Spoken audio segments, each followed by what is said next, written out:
Theatre ఘటన అటు సినీ పరిశ్రమలో తీవ్ర కలకలం రేపింది.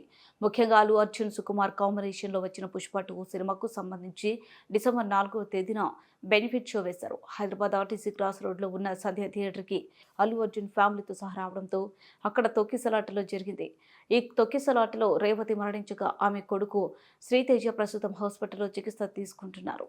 ఈ నేపథ్యంలోనే ఈ విషయంపై సీరియస్ అయిన తెలంగాణ సర్కార్ ఇకపై బెనిఫిట్ షోలు ఉండవని, టికెట్ ధరలు పెంపు ఉండదని షాకింగ్ కామెంట్లు చేశారు. దీంతో సినీ సెలబ్రిటీలు, దర్శకులు, నిర్మాతలు సైతం ఆశ్చర్యానికి వ్యక్తం చేశారు. ఈ నేపథ్యంలోనే తెలుగు సినిమా ఇండస్ట్రీ సమస్యను వివరించేందుకు టాలీవుడ్ తరపున కొందరు సినీ పెద్దలు గురువారం సీఎం రేవంత్ రెడ్డితో భేటీ అయిన విషయం తెలిసిందే. ఈ భేటీలో సీఎం రేవంత్ రెడ్డి ఇండస్ట్రీకి కొన్ని ప్రతిపాదనలు చేయగా, ఇండస్ట్రీ తరపున సినీ పెద్దలు కూడా సీఎం ముందు కొన్ని ప్రతిపాదనలు ఇచ్చారు. తెలంగాణ సీఎం రేవంత్ రెడ్డితో సినీ ప్రముఖులు భేటీ ముగిసింది. ఈ సందర్భంగా బెనిఫిట్ షోలపై సినీ పెద్దలతో ముఖ్యమంత్రి తన నిర్ణయాన్ని మరోసారి స్పష్టంగా చెప్పారు.